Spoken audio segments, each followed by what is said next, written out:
Sak Passe. My name is Ben Washeri, and welcome to my channel. Before we can continue, please don't forget to like, share, and subscribe to my channel, where you are able to build, be empowered, and also be inspired to build great things such as this beautiful outdoor and indoor bench. But before we get started, we're just gonna get cozy a little bit, relax, kick back with the PlayStation remote control. Just taking it easy, relax. Got my juice here. Yeah, we'll get started. Just kicking back. I know you guys like this bench. It's a very comfortable bench, by the way. Relaxing, it's pretty nice. But anyway, let's get down to business. For this project, you'll need an impact driver, speed square, tape measure, miter saw, pencil, dust mask, safety goggles, and orbital sander, which I will demonstrate on how to use towards the end of the video.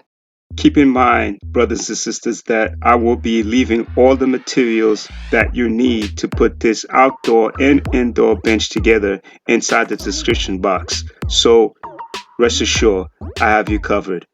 Before taking measurements and cutting all the boards, you should have approximately 20 pieces of boards remain. First, you start with assembling the seat frame, then pre-drill all your holes. The reason why you pre-drill so that when you're ready to drill the screws don't end up splitting the wood. Now, I didn't get a chance to use my speed square to make sure that both sides were squared on my seating frame, but I was able to eyeball it for the correct accuracy. I want to shout out Ryobi for having some great power tools, but support and appreciation is needed among the young black builders like myself throughout the nation. So Ryobi, I don't know if you're watching or not, give us some support and some appreciation. Now, let's get back to building. Now, the crossboards is a very important part of assembling this outdoor and indoor bench. And please, brothers and sisters, you must pay close attention to the details of pre-drill and drilling in this segment. The crossboards and the seating frames must be flush against each other. Pre-drill, then drill your screws. Don't worry about the holes. You can apply some wood putty later on during the process when you start your sanding. Apply all your crossboards on top of the seating frames. Again, brothers and sisters, make sure that you pre-drill, then drill your screws. As you can see here, this demonstration right here, as you can see, I pre-drilled all my holes, and then what I did is I applied the screws, and then drilling the screws on the seating frame. To save time, you can start by pre-drilling, then align all your screws in the hole, then finish off by drilling the screws onto the seating board, step by step. It's not that hard. And also what you can do is what I'm doing here, I'm using a spacer so I can get a couple of inches between the boards, because I don't want the boards to be touching each other. So what I did is, as you can see here, I used a spacer. I used a scrap board, and then I just put it right in between there, and then I started pre-drilling my holes and then adding my screws. And then after that, it was pretty much step by step. It was a pretty much easy process because it kind of rushed the process a little bit. I could have did this project in one day, but this was my first assemble, so I had to make sure that I got everything correct. Once the seating frame is completely assembled, your next big step is attaching the legs on both sides of the indoor and outdoor bench.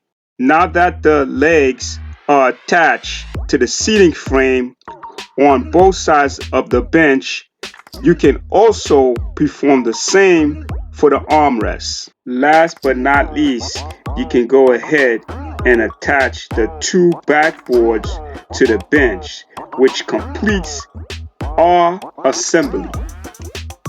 Now at this point, brothers and sisters, what you can do is you can do a complete eyeball of your completed bench. Make sure that it's perfect, complete, and no errors. Of course, you're going to have errors, but still, you can correct that during the next phase, which is sanding.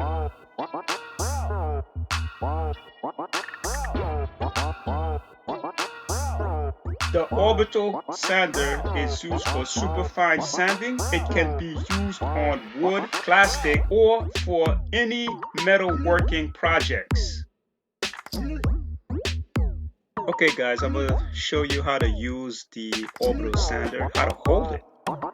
First you put your left hand on top, and then you grip it with your right hand.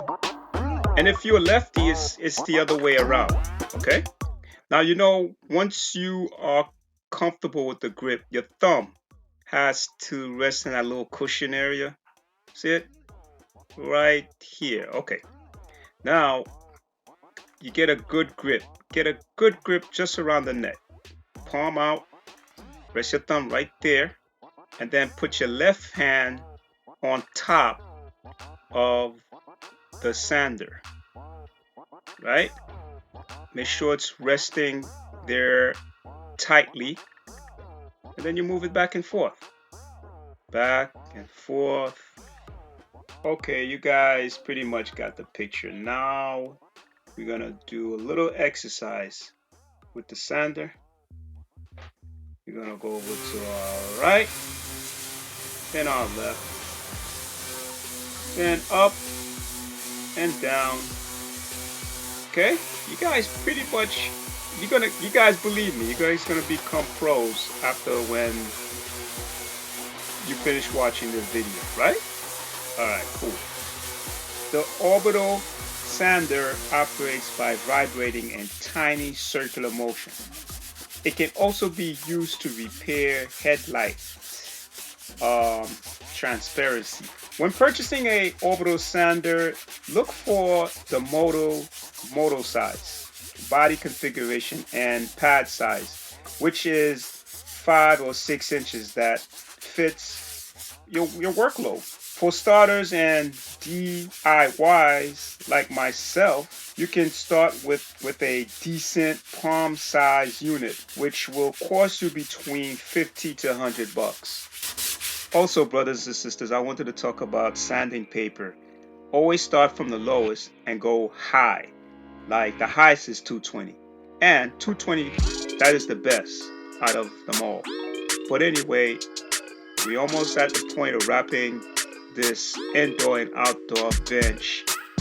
So as you can see, just making the last preparation, making sure that I'm sanding it really good so you get a nice beautiful finish. And then voila, that's what you get. You can varnish, some clear coat. You can paint also if you guys want to. Throw some beefy pillows on top of it, and along with a seating cushion, and you guys got it made.